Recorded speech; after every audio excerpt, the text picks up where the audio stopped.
চট্টগ্রাম বন্দর বিদেশিদের হাতে তুলে দেয়া এবং মিয়ানমারের রাখাইনে করিডোর দেওয়ার উদ্যোগের বিরুদ্ধে রোড মার্চ শুরু করেছে বামপন্থী রাজনৈতিক দলগুলোর সমন্বিত প্ল্যাটফর্ম সাম্রাজ্যবাদ বিরোধী দেশপ্রেমিক জনগণ। সকাল 9:30টায় রাজধানীর জাতীয় প্রেসক্লাবের সামনে সমাবেশের মধ্য দিয়ে শুরু হয় 2 দিনের এই রোড মার্চ। আয়োজকরা বলেন, এই কর্মসূচির লক্ষ্য জাতীয় সম্পদ এবং সার্বভৌমত্ব রক্ষার দাবিতে জনগণকে ঐক্যবদ্ধ করা। তাদের দাবি, বন্দর ইজারা, স্টারলিংক ইন্টারনেট কোম্পানির কার্যক্রম, সমরাস্ত্র কারখানা স্থাপন এবং রাখাইন করিডোরের মাধ্যমে বাংলাদেশকে সাম্রাজ্যবাদী চক্রের যুদ্ধ রাজনীতিতে জড়ানো হচ্ছে, যা দেশের সার্বভৌমত্ব এবং নিরাপত্তার জন্য হুমকি স্বরূপ। বামপন্থী, গণতান্ত্রিক এবং প্রগতিশীল রাজনৈতিক দল এবং সংগঠন সহ অন্তত 50টির বেশি সংগঠন এই কর্মসূচিতে অংশ নেন। নারায়ণগঞ্জ, সোনারগাঁও, চান্দিনা এবং কুমিল্লা হয়ে প্রথম দিন বিকেলে রোড মার্চ ফেনী পৌঁছাবে। আর শনিবার ফেনী থেকে শুরু হয়ে বিকেলে চট্টগ্রাম বন্দরের সামনে সমাবেশের মধ্য দিয়ে কর্মসূচি শেষ হবে। এই কর্মসূচির আরও খবর রাখছেন আমাদের সহকর্মী শাহাদুজ্জামান সাকিব, যুক্ত হচ্ছেন আমাদের সঙ্গে।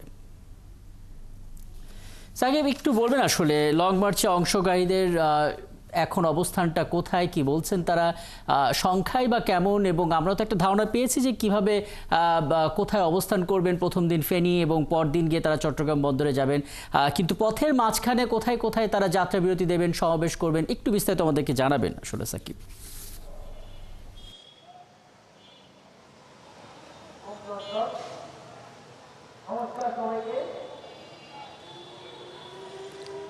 রাকিব, জাতীয় প্রেস ক্লাবের সামনে 10:30টার সময় তারা আসলে রওনা হয়েছেন।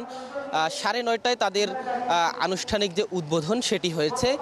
এখানে বাম সংগঠনের বিভিন্ন সাংস্কৃতিক ইউনিট তারা গান পরিবেশনের মাধ্যমে তাদের রোড মার্চ উদ্বোধন করেছে। এরপরে 10:30টার দিকে তারা প্রেস ক্লাবের সামনে থেকে মিছিল নিয়ে জয়কালী মন্দিরের সামনে গিয়ে উপস্থিত হবার কথা রয়েছে এবং সেখান থেকে তারা গাড়িবহর নিয়ে প্রথমে কুমিল্লার চান্দিনা, সেখানে তারা কিছুটা বিরতি, এরপরে সেখান থেকে ফেনীর উদ্দেশ্যে রওনা হবেন এবং আজকে ফেনীতে গিয়ে তারা সেখানে একটি পথসভার মতো করবার কথা রয়েছে।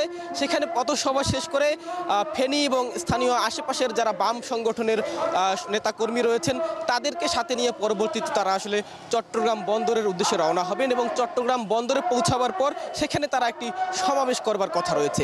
তাদের মূলত এই রোড মার্চের যে দাবিগুলো, প্রধান দাবি হচ্ছে যে চট্টগ্রাম বন্দরের যে নিউ মেরিং কন্টেইনার টার্মিনাল সেটি বিদেশি কোম্পানিকে লিজ দেওয়ার যে তৎপরতা রয়েছে বলে যে তারা অভিযোগ করছেন, সেই অভিযোগের প্রেক্ষিতে তারা দীর্ঘদিন ধরেই আন্দোলন করে আসছেন যেন বিদেশি কোনো কোম্পানিকে চট্টগ্রাম বন্দর দেওয়া না হয়। পাশাপাশি মায়ানমারের রাখাইনে যে মানবিক করিডোর দেওয়ার তৎপরতা অন্তর্বর্তী সরকারের ছিল সেটার সমালোচনাও তারা অনেকদিন ধরে করছেন, সেটিও তাদের এই রোড মার্চের দাবির মধ্যে রয়েছে যে রাখাইন রাজ্যে মানবিক করিডোর যেন কোনোভাবেই দেওয়া না হয়। পাশাপাশি আপনি জানেন যে বাংলাদেশে যে মার্কিন স্টারলিংক কোম্পানির সংযোগ দেওয়া হয়েছে সেটির বিষয়ে তারা আসলে উদ্বেগ প্রকাশ করছেন। তারা বলছেন যে স্টারলিংক কোম্পানি মার্কিন কোম্পানিকে দেওয়ার ফলে মার্কিন যে গোয়েন্দা সংস্থা রয়েছে তাদের কাছে বাংলাদেশের গুরুত্বপূর্ণ তথ্য চলে যাওয়ার আশঙ্কা রয়েছে, সেই আশঙ্কার কথা তারা জানিয়েছেন।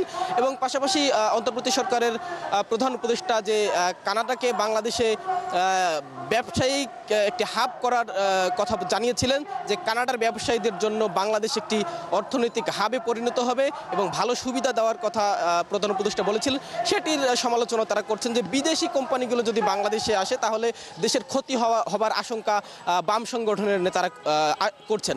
পাশাপাশি এখানে বাম গণতান্ত্রিক জোটের যে প্রধান সমন্বয়ক রুহিন হোসেন প্রিন্স তিনি বক্তব্য রেখেছেন। তিনি বলছিলেন যে তারা অনেকদিন ধরে আন্দোলন করছেন, এটি আসলে তাদের আন্দোলনের শেষ ধাপ, অর্থাৎ তাদের যে রোড মার্চ, এই রোড মার্চের মাধ্যমে তাদের দাবিগুলো বা তাদের কথাগুলো যদি সরকার কর্ণপাত না করে তাহলে হয়তো তারা বৃহৎ অর্থাৎ তাদের চূড়ান্ত কোনো কর্মসূচিতে হয়তো তারা যাবেন। তারা তাদের আগামীকালকে যে সমাবেশ চট্টগ্রাম বন্দরে রয়েছে সেই সমাবেশ থেকে হয়তো আরও কোনো বৃহৎ কর্মসূচির ঘোষণা দিতে পারেন বা সরকারের জন্য কঠোর কোনো বার্তাও তারা দিতে। হ্যাঁ, শাহাদুজ্জামান সাকিব একদম পুরোপুরি স্পষ্ট করে আসলে পুরো পরিকল্পনা যারা আসলে এই রোড মার্চটা করছেন সেগুলো জানিয়ে দিলেন এবং নিশ্চয়ই এই রোড মার্চের অবস্থান ধাপে ধাপে কোথায় থাকবে এবং কি তারা বলবেন এই পথসভায় সেগুলো নিশ্চয়ই ধাপে ধাপে আপনার মাধ্যমে আমরা জানতে পারবো।